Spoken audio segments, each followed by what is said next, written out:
Who's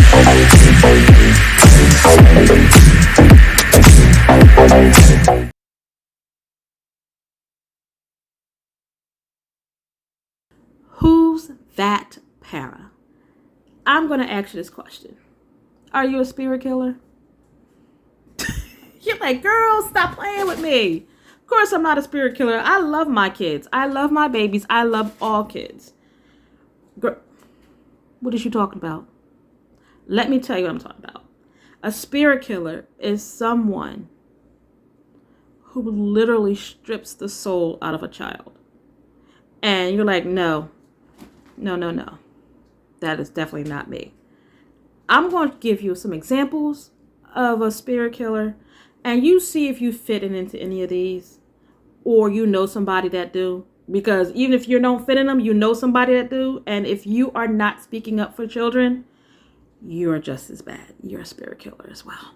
So I'm almost done, by the way. We want to do more than survive. And in the book, it said,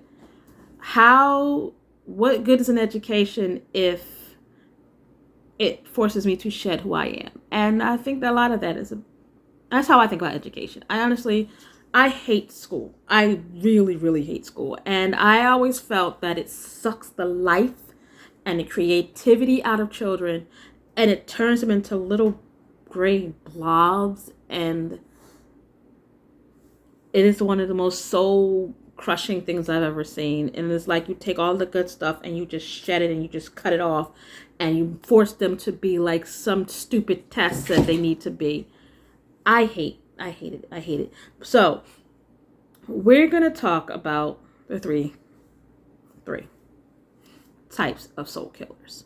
So the first one, number one, before I get started, this ain't all white people. Black and brown people have this issue too. Okay, there are lots of anti-blackness around. It's enough for everybody, and some people are just sipping too much of it. So this goes for our black, our brown, our indigenous, and our Latinx. Yes, they all suffer some anti-blackness, some more than others. So it ain't just white people. Okay, so number one, the toe dipper. The toe dipper, or the surface skimmer. You know that little bug that likes to run across the top of the water? Yeah, that's what I call this one.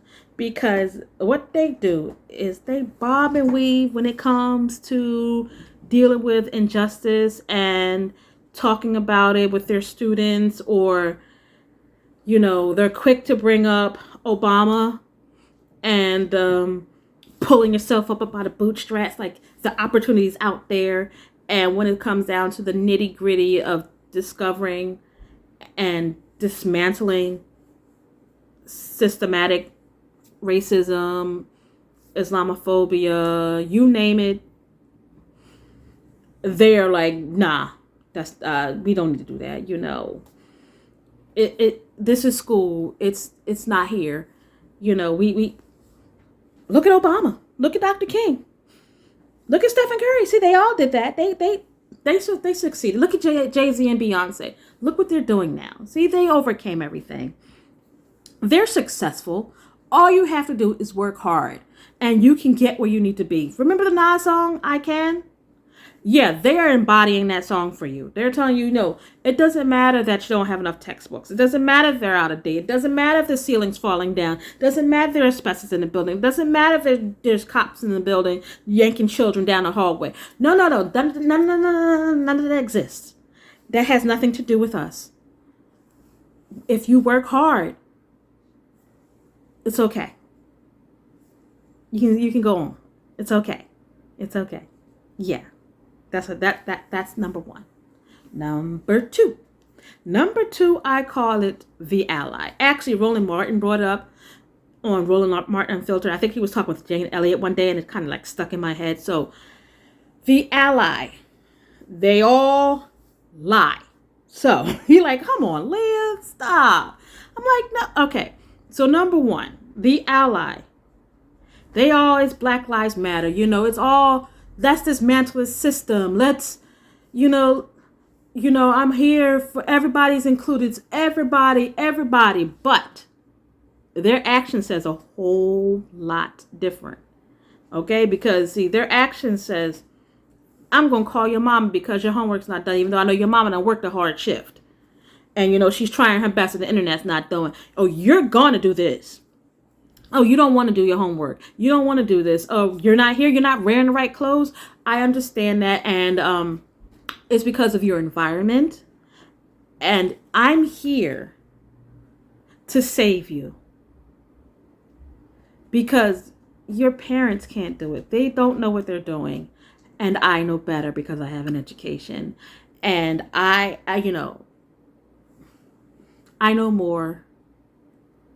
And they're the ones that be on the phone. Hey, I need you to come get this kid out of my classroom. But what's she doing? Oh, she's asleep. You got to come get her because she's disturbing my classroom and I'm trying to teach. Yes, those are your allies.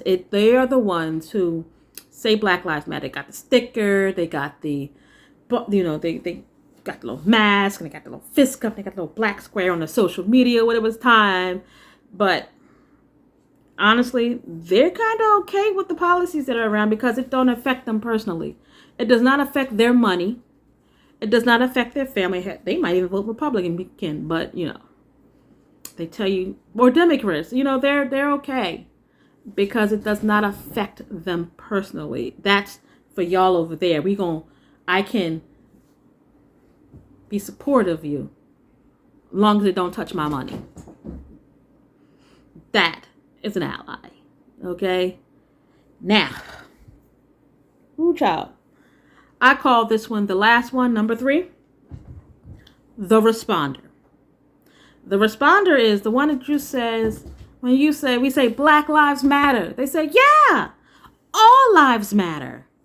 You're like, no, Black Lives Matter. No, all lives matter. Oh, y'all like, yes, this is the most, I've heard of these people. Yes, oh my God, yeah, these are the ones that'll call. It don't matter what the situation is, the black child's always wrong. It doesn't matter what the situation is, the one that is struggling with their sexual identity, that's the one that's wrong. The Islamic child, the one who studied the Muslim child's wrong. It doesn't matter. They're wrong. If you're poor and black, it don't matter. Because that's what you do. That's all that's all you gonna ever be. I don't know why I gotta do this lesson.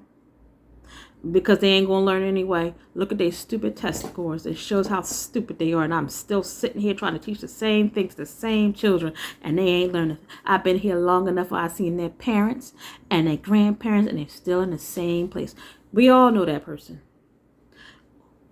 We look at them. We roll eyes. We don't be near them. But we don't check them. The one who can spout every black on black crime. You say this child got, Tamir Rice, okay, got killed by the police, 2 seconds. What they say? Why was he playing with a gun? It was a toy gun. Oh, he should have been playing with the gun. Or Trayvon Martin. Or we can even make it very simple. If you have a child that is having a really bad day, and instead of asking what's going on, taking a minute to talk to them, see what's going on. Hello, you guys to come get this child. I need him out of my classroom. I need her out of my classroom. She is being disruptive and I am trying to teach. I already got to teach these kids and I don't have the time for this. That is a responder. The one who dumbs down the work because they don't think the child can do it. That dumbs it down and has an attitude about it. And thinks that they should be grateful. The children should be grateful for their substandard teaching. That is a responder. Now, we're going to sit in that for a little bit, okay? So, that are my 3 definitions of spirit killers. Do you recognize any of these people? Are you one of these people?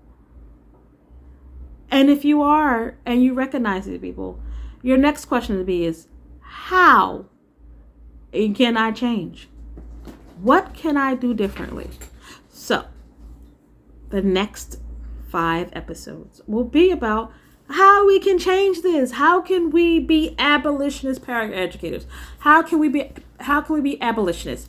How can we teach our children and educate our children the right way?